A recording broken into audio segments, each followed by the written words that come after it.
Okay, good morning everyone, or in Singapore, or good afternoon for those of you who are from Australia and New Zealand.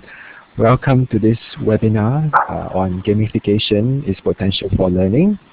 I'm Alan Soong, the facilitator for this webinar session, and I'm serving as part of the ASCILITE executive and organizing this series of webinars for ASCILITE. This morning, we are very happy to have Keith Ng, the Chief Executive Officer of Gamitize, a gamification company that integrates game psychology into audience engagement. Keith has led his team to Gamitize different aspects such as learning and employee engagement in enterprises and institutions. And most recently, Gamitize has won the People's Vote Award in IBM's ASEAN SmartCamp 2013 and Special Mention Award in Shell Livewire 2013. And the platform is currently empowering more than 15,000 enterprise users today. Keith is nominated as one of the most influential people in gamification by the Gamification Summit 2014, and as well as design Gamitize gamification framework and engagement methodologies. He's also a prominent gamification speaker in the region and globally, such as Gamification Summit in San Francisco. So without further ado, I'll pass the time to Keith. Thank you, Alan. Good morning, good afternoon, good evening, depending on where you're from. So I'm saying this from Singapore. So glad to have you wherever you are. And I'd like to thank the ASCILITE group for this opportunity. And to be completely honest, I am totally wrecked right now. I'm nervous because this is actually my very first webinar. And whether or not I've done or I've attended. So being an introvert, this could turn out pretty well actually. So I'm pretty excited. While delivering talks in conferences isn't new for me, I hope you will enjoy this as much as I do. So bear in mind, I am standing between this and lunchtime for friends in Australia, as I just realized. I will aim to wrap up this presentation in the next 30 to 40 minutes, leaving more time for questions. So let me just jump a little bit more onto myself, and let me just summarize myself quickly. So you can actually see my bio over at about.me/KEIZNG, which happens to be my Twitter handle as well. So if you would like to throw any questions, I'll be happy to take them from the floor, or you can at any point of time look at Twitter and tweet KEIZNG, Keith. So my name is Keith Ng, and I'm the co-founder and CEO of Gamitize. Just right before this webinar, I was having a quick discussion with Alan. Should it be called Gamitize? My thoughts are it doesn't matter as long as the meaning is clear. So I will share a little bit more about Gamitize shamelessly in a while. This is my first job and my only job for the past 6 years, based in Singapore, where I grew up in. And integral centerpiece of gamification is the human needs to score achievements and recognition. So among which I am a reformed compulsive gamer. Very happy to admit that. Very happy to share that. Well, I used to be an obsessed gamer. My obsession for games began at 7 with handheld consoles, soccer simulation manager games, to RPG games at 14 that kept me awake for nights, to first pointer shooter games. And today I'm very reformed. I couldn't even get past Flappy Birds or Candy Crush. But that doesn't change my compulsive gaming behaviors experience, and I made it my life #1 goal to find out how I can use these compulsive behaviors in gaming and game psychology to improve my own life and other lives. So I have been very fortunate to speak in international conferences from San Francisco, India, and my team and myself has went out on TV, Angel's Gate, which is kind of like the Asian's version of Dragon's Den or Shark's Tank, which is kind of like American Idol for entrepreneurs. So we actually secured a 200K USD funding right on the spot in 5 minutes, pretty good money. And I'm very happy to share that I've been nominated as one of the top gamification innovators and influencers around the world.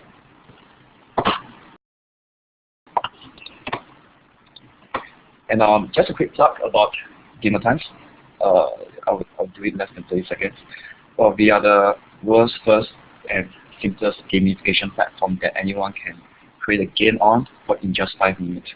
And using social challenges such as verification codes, QR codes, photo challenges, quizzes, predictions, basic survey challenges, anyone can actually create mobile games in just 5 to 10 minutes very quickly using a content management system.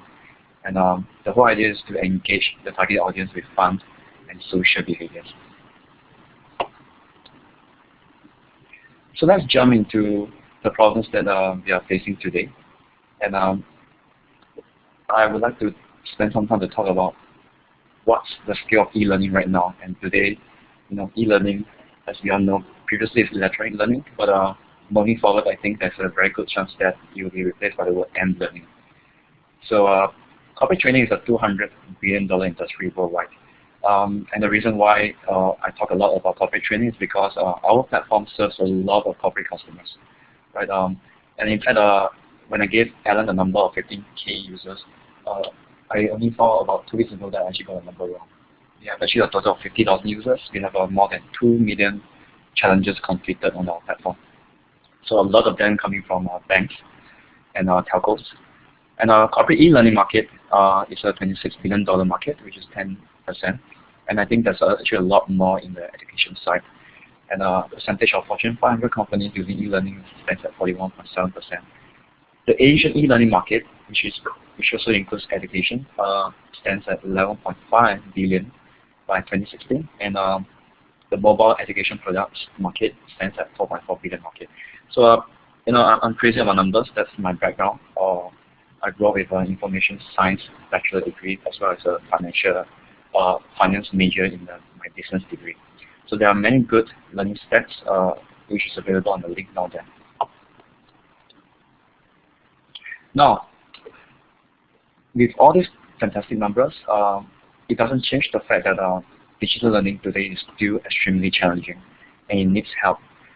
And one of the staggering stats is that e-learning completion stands at only 30 to 40%, and MOOC, online courses dropout rate is estimated to be about 90%. And in fact, a client came to me and actually told us that people don't have time to learn, don't know where to learn, and don't even want to learn. And this is also due to current learning mediums that are being used. They are not 100% effective. So looking at this slide right now, which is some of the Americans might find this familiar. This is being used in the Afghanistan war by I think some generals were presenting to one another, like the current situation in the war. And there was a joke that they had met the enemy and he is PowerPoint. And the general also famously made a statement that once we have figured out this deck, we will have won the war. Right, so we all know how it feels like right now. Currently, it's boring, it's not interesting for many of our audience. But the end goal for every learning instructor or any learning trainer is to engage your target audience and get them learning. And so this is really what your target audience should feel like. They should be saying, wow, I can't believe I'm actually learning and having fun at the same time. So I'd like to think about how we can get there and discuss about how we can get there. And before even I jump into gaming. So let's explore science, right? How can we get science to help us get to the wow stage? So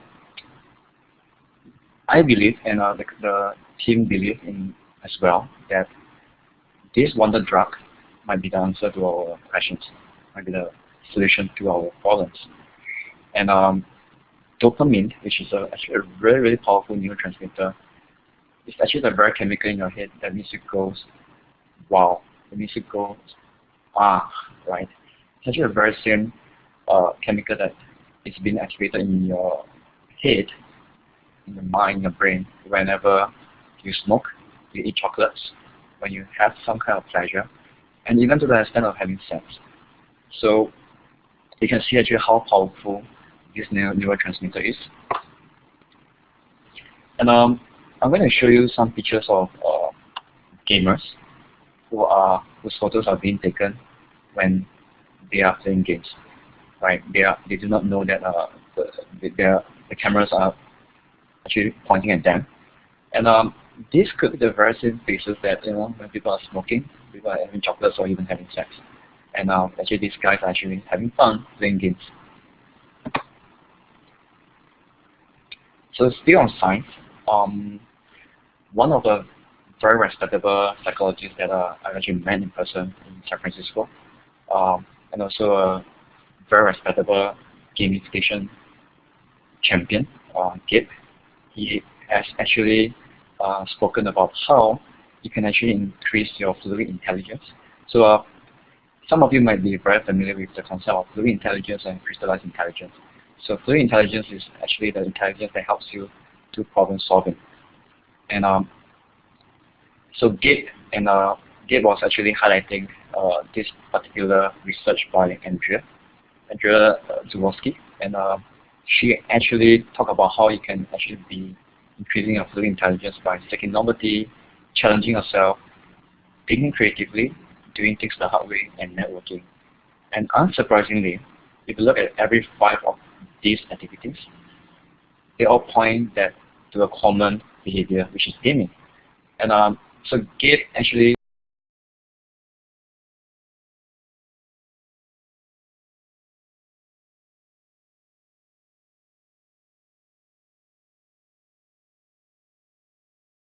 the technology, you have a better chance of creating a game that's much more interesting and engaging. And onto my last point, repetition. And once you have mastered step 1 to step 6 in creating a really good gamified learning experience, now the goal of you to get your learners to remember what they have learned is actually repetition. And I think repetition is extremely useful to get your target audience to remember something. It's extremely useful to get a target audience to do something again and again. But the trick over here is to make it fun and interesting, and to even repeat. So this can come in the form of giving different types of feedback, different types of rewards, rephrasing your questions, and adding some different context with the same philosophy that you are trying to get your audience to learn, the target objective that you want your target audience to learn.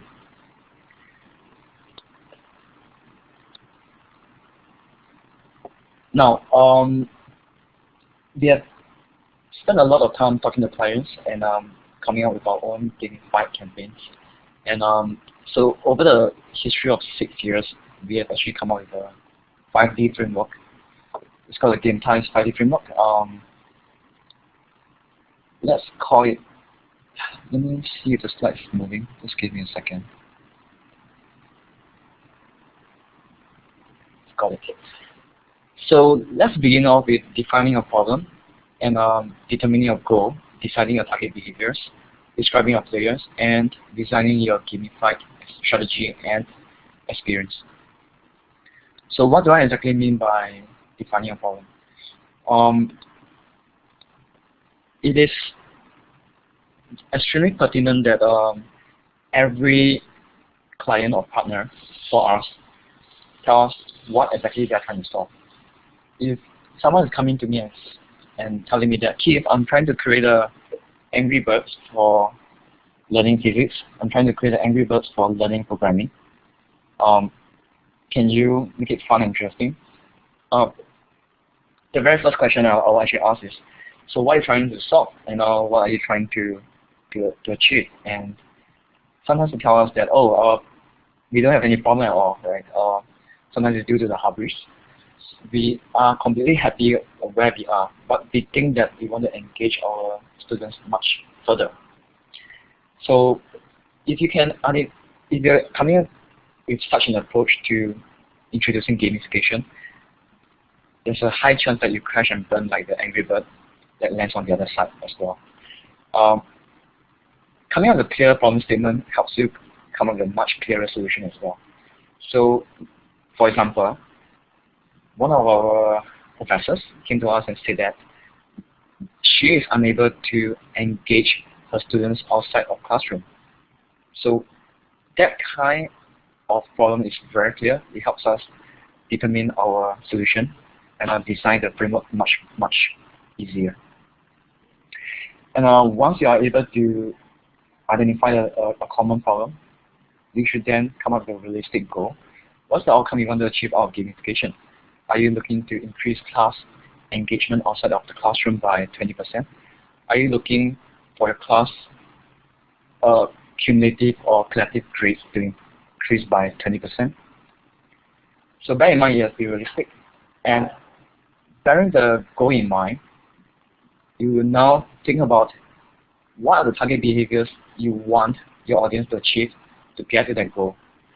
So giving an example of engaging your students outside of classroom and increasing that engagement by 20%.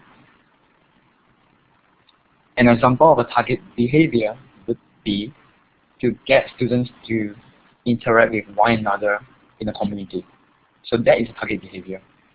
Another target behavior would be getting users or getting students to read newsfeed of their students' activities and to find out how the other students are doing as a target behavior. Now, once you are able to identify the target behavior, you now move on to defining your players.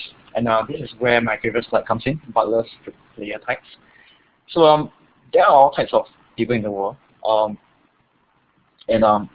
in the gaming world, at least right now, it's kind of recognized that there are four main types of players: the killers, the achievers, the socializers, and the explorers. The killers are crazy about leaderboards, they're crazy about ranks. The achievers are crazy about achievements.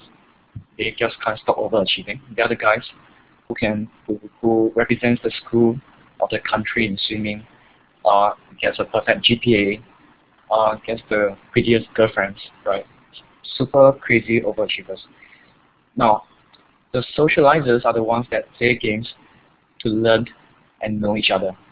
They play games so that they feel like they're part of a community. The explorers, on the other hand, are guys that basically just learn to explore, right? Or they explore to learn as well. So I would consider myself as an explorer. I can speak quite a lot of different languages. English, obviously, Mandarin, Dutch, German, and Cantonese. So I'm not even very good in all of these languages at all, but it just makes me really enticed whenever I can learn different languages. And so I'm an explorer. And that's about, so the interesting breakdown about these type of players is that that's only about 1% of killers in the gaming world. That's about 20% in 10% in achievers, 10% in explorers, and that's about 80% of socializers. And it is very pertinent and it's very important for you to be able to define what kind of players that you think your players are, that you think your target audience are. To give you an example, if you were to work with an insurance company or with a sales company, I wouldn't be creating a gamified experience that focuses on explorers and socializers. I'll create a gaming experience that focuses on killers and achievers. And likewise, if I'm creating a game for a neighborhood school, and where the community is very tight, I would probably want to focus on a gaming experience that's focused on socializers and explorers. Now, once you're done with grouping the type of player that your audience are, you should move on to give a story about them. Tell a story about them, profile them, and make a list of characteristics of our target audience. Say, John is a 12-year-old, Mary is a 15-year-old, or Sally is a 21-year-old girl. She's very tech-savvy. She Instagrams every single day. And she has a lot of friends. She gossips with them quite a fair bit. And she loves the show Game of Thrones. And she can't stop sharing her activities on Facebook. Now, if you're able to make this kind of psychographics and demographics about your users, you will have a much better chance of creating and tailoring a good user experience. So with that, I would like to now move on to the design strategy that we are using for the company. So first of all, you have to come up with a generous and clear reward to actually entice the user to get in. By generous, it doesn't necessarily mean expensive. To give you an example, it could be, in the corporate world, it could be a reward that lets you attend a boardroom meeting, right? For the student, it could be the reward for you to choose your group's presentation order. And appealing and fresh content, these are content that can help students relate to what they are studying exactly. And this could be funny content, it could be humorous, right? And better still relevant to what this new age is all about right now. Be sure to get a platform that's manageable and maintainable, and make sure that you have an easy and emotional experience.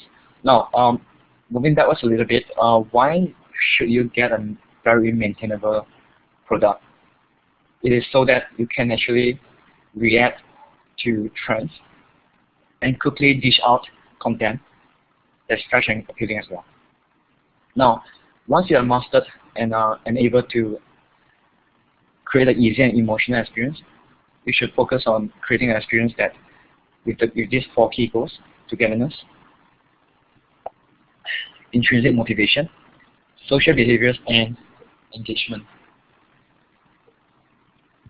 So I would like to quickly jump into case studies, which I think is the highlight of today's presentation. Just bear with me, I think I should take no more than 5 more minutes. So this is a case study with Standard Chartered Bank. Very little relevance to tertiary education, but I think there are a lot of learning lessons that can be used for what you guys are doing. So Mission Digitization is a product where employees from the first day of their work or are being trained again are able to access this particular gamified experience on the web, iPad, and iPhone. So the goal is really simple, basically to get employees to learn about the digital world through simple challenges like reading a PDF file and watching a video and answering quizzes. And through all these activities, they are actually collecting points to level up and winning badges. They actually are really feedbacks to where they are right now. So you can see the middle badge over there. It says Online Freshman Superstar. That's actually a badge to tell them that, right, you now have mastered online. You have now mastered the online aspect of digital banking. And that's a complete aspect. So this competition aspect is not just to individual competitions, but it is actually a branch-on-branch competition where you can see different branches of banks around the world are actually competing with one another.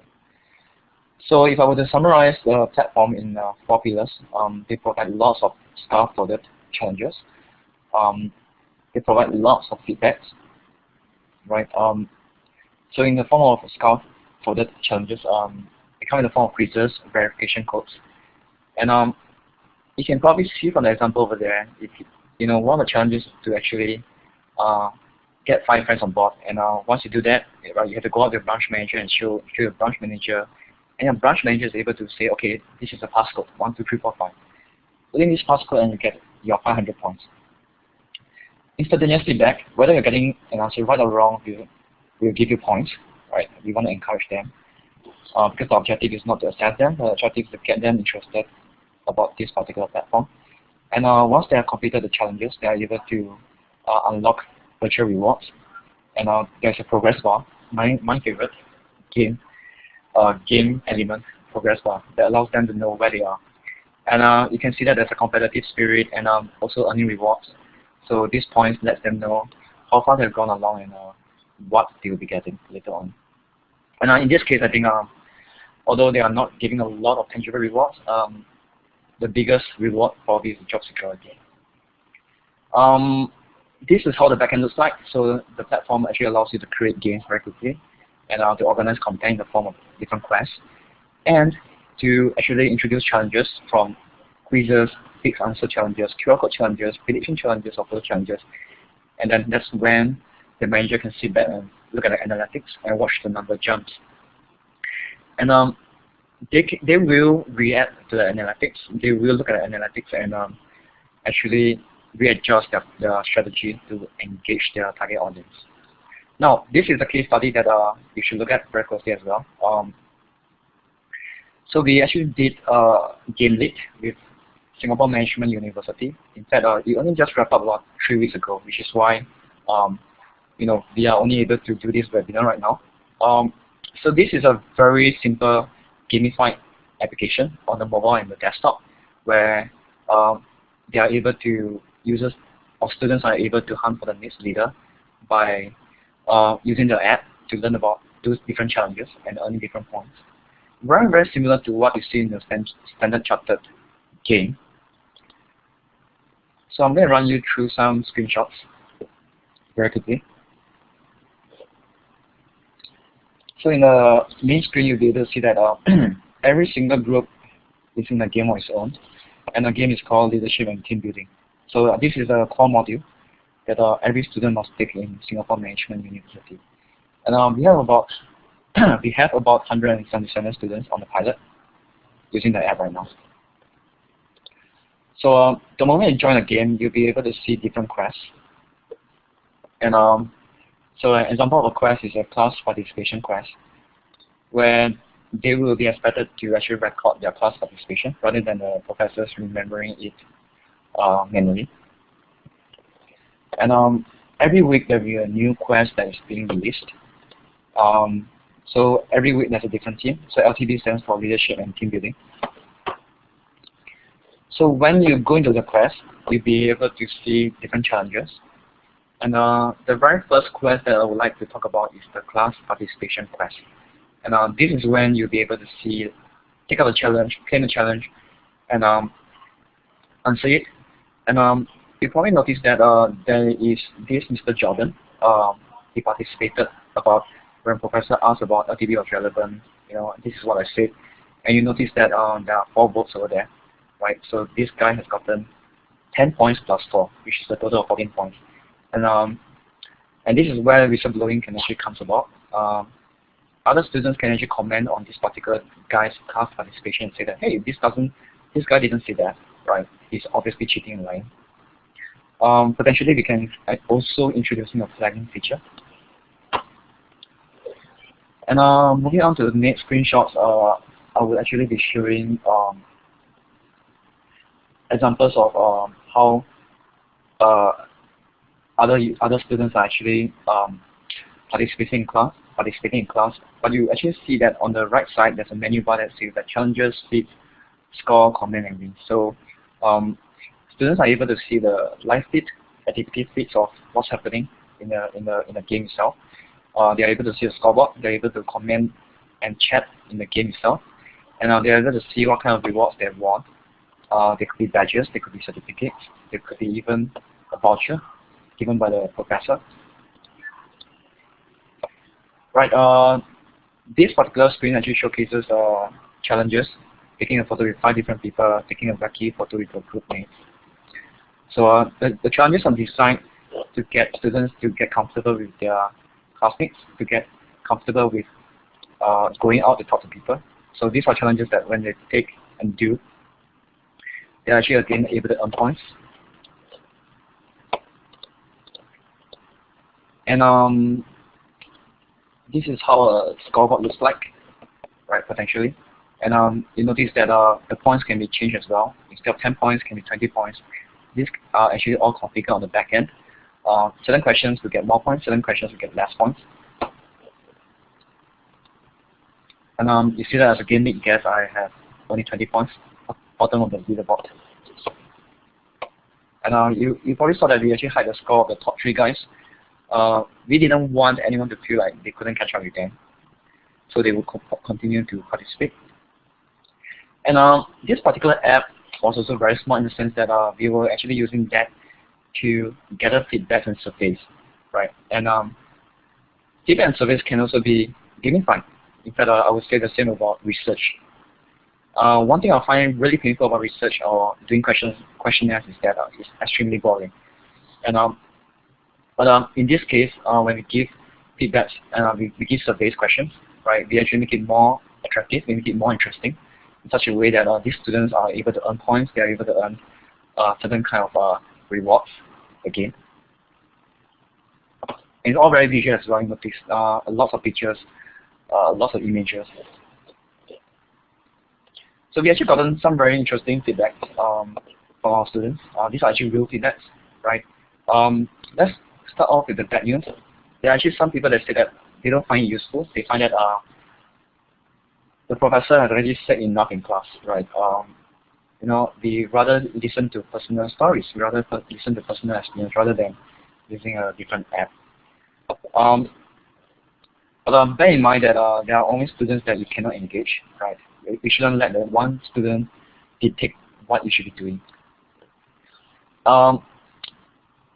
Right now, I would like to share more about what has worked for us. So you can see that the students really like some of the students. On the other hand, enjoy the videos very much.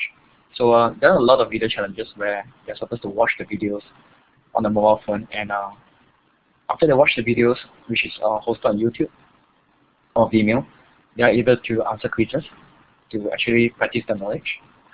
There are some that actually say that it's a great tool for learning outside of the classroom.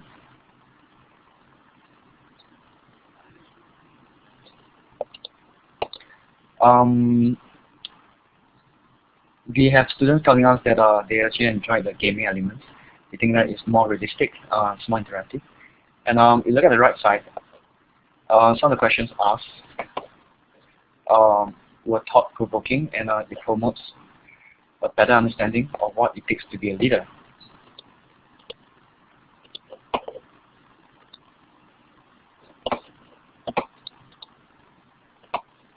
Now, this is the last feedback screen. There's actually users telling us that they found that they were able to review their learning journey. So if you remember the 7 tips that we talked about just now, one of it is they must be able to get a lot of feedbacks, and they must be able to feel that they are empowered to do whatever they want to. And we have guys actually telling us that they enjoy the photo challenges, right? It helps them communicate better with their groups. Okay, so I'd like to wrap things up to actually share like what has exactly worked for us. Right, it's a very long, wordy deck, but generally, we found that this app was actually designed by 4 teaching assistants who were previously students of the same courses, and they're still studying. And the students have the option not to participate, right? Although in fact the grades are unclear to them, the professors and the students make it very unclear. But I think the very reason that, and it's amazing that this game was actually designed by 4 teaching assistants using our platform, and it's made for students by students. And the top groups will have the option to choose their presentation dates, right? Which I think is a huge bonus for my days, right? Where there are certain days that I simply have too much exams going on, and I do not want to present a day. And again, on empowerment, they can actually affect the scores of others through voting. Now we actually integrate the element of class participation, which is part of the grades, into the product as a separate quest. So integration is working really well for us, right? It encourages them to spill over to the other quests. And we found that integrating a teaching assistant that is very active in the promotion of the app is actually very helpful. The students like the videos very much. The visuals are very important. They also enjoyed the photo challenges. I apologize for the duplicate of the paragraph over there.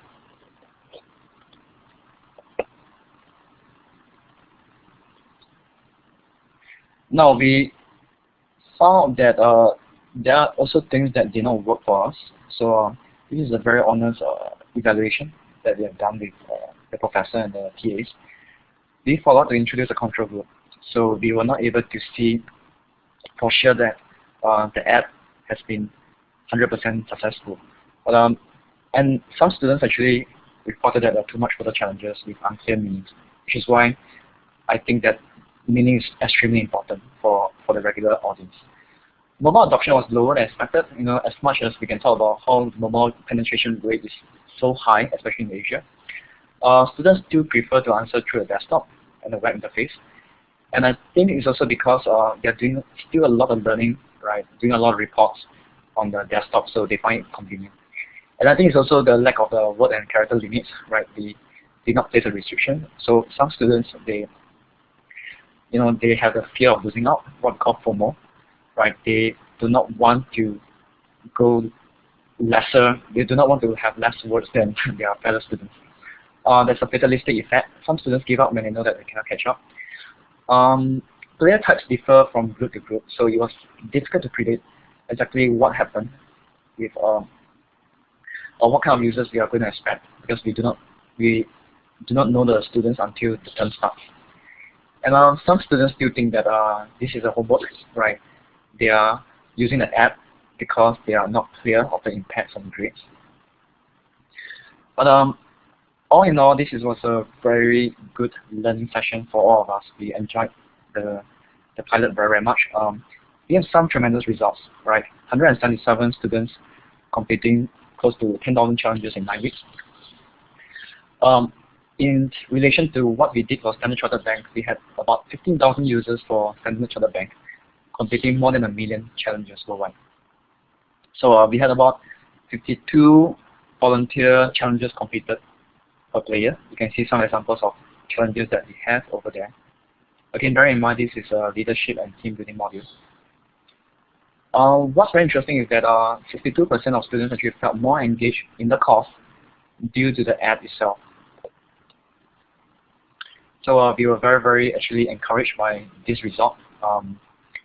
We did not expect anything more than 50%, to be honest. And 64% felt that GameLead, the app itself, was very useful to learn about leadership and team building. And by the end of the semester, 95%, close to 95% will actually recommend the use of GameLead for LTB in the future. And we have also another statistics. 91% of students would like to see similar apps for all the other modules. And for us, that's actually a resounding ovation for us, right? We were very, very pleased with such response. So it is important to bear in mind that gamification is not magic. Gamification is a strategy, which like many others must be well planned and designed. There are no rules to follow. And to top it off, if you don't do it properly, if you are careless about that, it might just backfire. So I would like to share some quick tips how not to backfire. I apologize for the overrun of time. There's just so much knowledge to share. Alright, remember to only present and give real intrinsic motivators.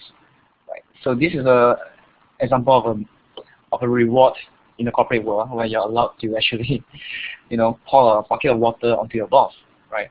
So I think real intrinsic motivators, and better still, make it fun and creative, interesting. Get your users, get your audience to really understand that they are learning for intrinsic reasons. They're not learning just for grades. Whatever they're learning must be meaningful to them at the end of the day. So you have to create a game to actually guide them towards this journey through the use of gamified elements, through the use of interesting challenges. So I'm a huge fan of extrinsic motivation, but you can only use it right at the start to actually get the users to understand the intrinsic motivations. And at the same time, don't overgive rewards, right? They'll become very, very meaningless after a while. The users will grow to ignore these rewards. And finally, incentivize well. Make real fun and keep them fresh. So I already covered this quite a fair bit. Incentivize well and people will cheat. So this is my next slide. People will cheat no matter what, but a really good game designer or a gamification designer will actually design an experience that makes people feel like they're actually cheating and they're actually earning rewards out of that. But that game designer has actually intended that to happen anyway. So for example, if part of my game was targeted at teaching a group of students entrepreneurship, and one of the challenges is for them to get as many people to scan the QR code to vote for them as the best team. If they are able to be smart and think out of the box and cheat by taking a photo of the QR code and sending around to all their friends on WhatsApp for them to scan and take a photo of all of that, That's cheating, but that's fulfilled my purpose of getting students to think off the box, right? Getting students to cheat, because entrepreneurship is all about life hacking in a lot of ways. So a really good game designer design games that people can cheat and feel good about that. So I'll wrap up with this question: will gamification actually trivialize learning? And if that question is on your mind, the question that I will throw back at you is, what is the real value of seriousness? Do we really learn best and perform optimally under formal situations? And I think the answer is no, right? We don't learn best under formal situations. We learn best when it feels like playing. So remember, if you want to create a really good gamified experience, create stories, create emotions. So once you can do that, you'll be able to, and you are actually much more equipped to creating a really interesting game, a really interesting story. So our deck is based on a white paper, Gamification for Corporate Learning. I would like to invite you to drop me an email if you're interested in the white paper, and I'll be happy to send it to you. So leaving you with one quote: the opposite of play is not work, it is depression. And I hope you actually have fun with the fifth step of the gamified framework that we were introducing to you, which is to design your very own game. And just to give you some pointers of what kind of games you can create and design, you can get the students to upload photos, write a comment, answer a quiz, scan a QR code, fill in the blank, watch a video. If you can begin with these basic steps and think about what you can do around there, then you can start applying the frameworks and game elements, which is a discussion for a separate day, really, right? So thank you very much for your kind attention. I hope you accept a challenge to gamitize learning eventually. Thank you so much. Over to you, Alan. Thank you very much, Keith, for the insightful sharing about gamification. It's quite interesting and as well as insightful. So now we would like to actually open the time for any questions. Probably we just have another 5 to 10 minutes for those of you who would like to just stay on for a short while. So the floor is open for any questions.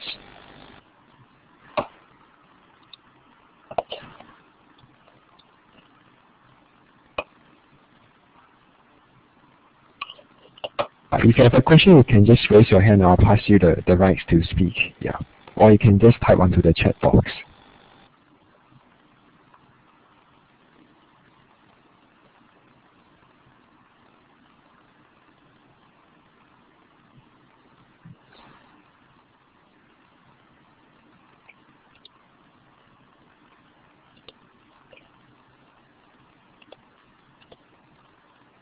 It's Phillips.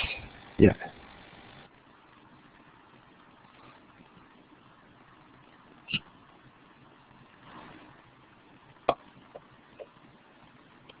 Yeah, Philip, you can actually click onto the press button for to speak, or you can type into the chat box. Okay, can you hear me now? Yes, definitely. Like. Yeah, it's good. Yep. Sorry, you said that gamification is not equal to games, but the examples you used were mostly about games. So I'm not sure what is the point that you're trying to make, that gamification is not equal to games. Thank you. Okay. Okay. Thank you, Felix, for the question. I was trying to drive across the point that the very concept of gamification is actually to apply game psychology and game thinking and game design to a non-game setting. So, to give you an example of a very big gamification campaign that we all know about, the air miles, for example. You collect points whenever you fly. You collect points whenever you go to a different city, and you'll be able to unlock rewards along the way. In the most basic form, some people call it a loyalty program. But air miles is a very interesting example because you don't actually get the points until you have flown. So I would think that it's more gamification than loyalty, because I already paid the money, but I still don't get the points. Now, the difference between gamification and a game is that in a game, the user feels like they are actually participating in a game. the objective is different, the perspective is different, the context is different. And a lot of times in games, there's an endpoint. There's an endpoint where the game will end when the story concluded, right? Whereas in gamification, what we do is there are certain times where the game is kind of perpetual. Say in the example of an MOS, right?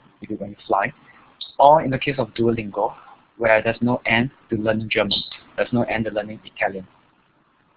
So what Duolingo has done really well is it is not a game because there's no story, right?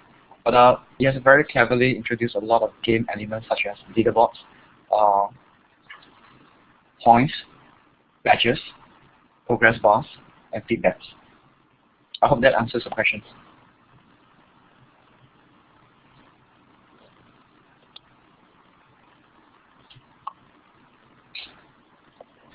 Alan, over to you. Yes, thank you very much. Is there another question from the floor?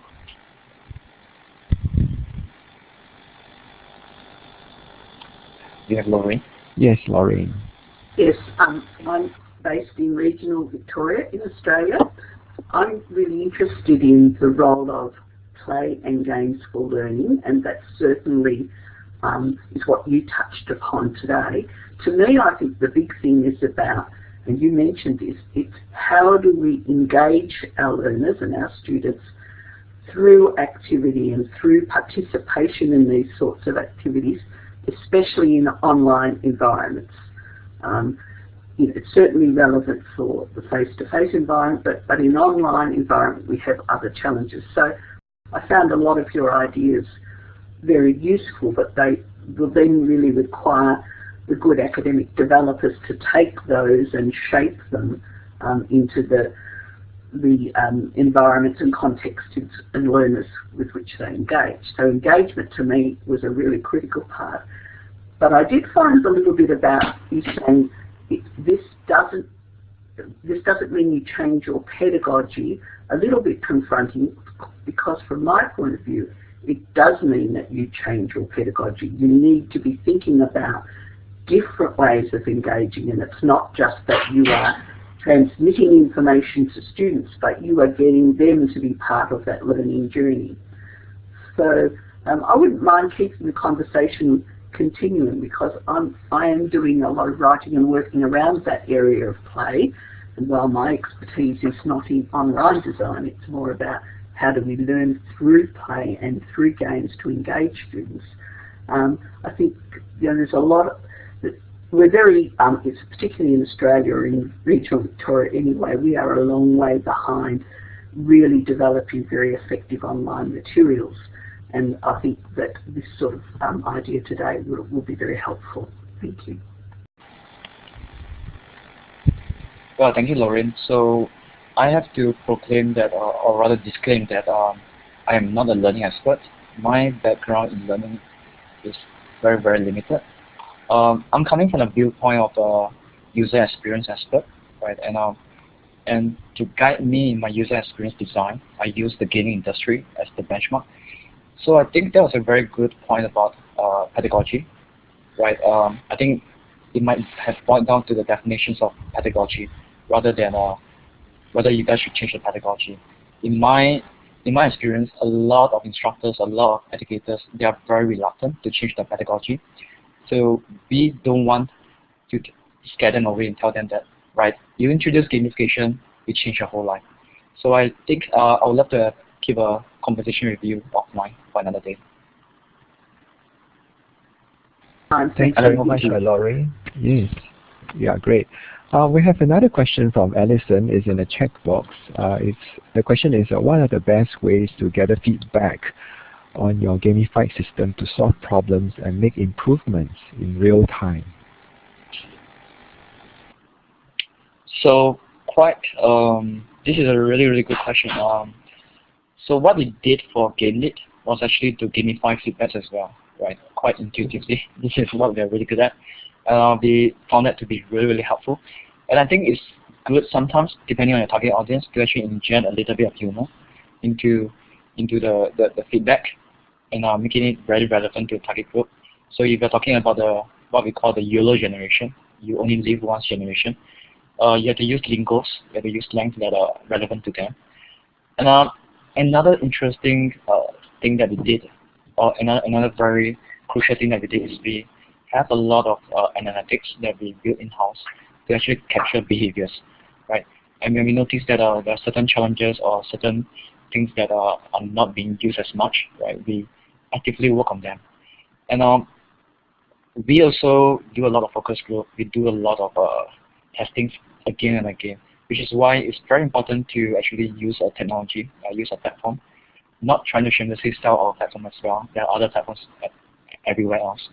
To actually do simple games that can be tested again and again. So I hope this answers your questions, Alisa.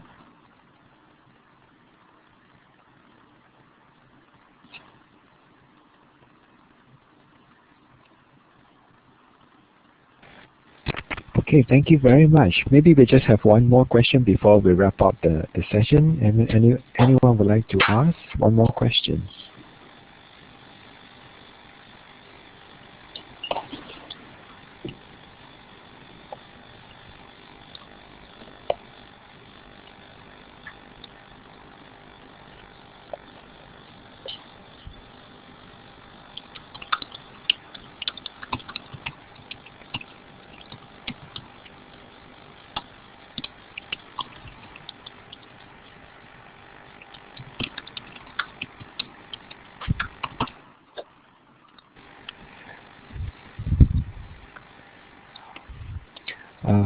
If not, once again, we just want to thank Keith again. And if you have any questions, you can always email Keith at the particular email address shown on the screen. And we would like to thank Keith again. And once again, thank you very much for your time for participating in this webinar. And the next webinar will be on the topic of bring your own laptop for e-exams. They will be scheduled in May, and we will be sending you more information about the webinar as well. So thank you very much once again, Keith, as well as all of you participants for participating in this particular webinar. Thank you very much. Thank you so much, Alan. So it was very enjoyable sharing some knowledge over here. I see that there's a couple of questions coming up. Maybe we can take it offline. I hope everyone have a good day and a good week ahead.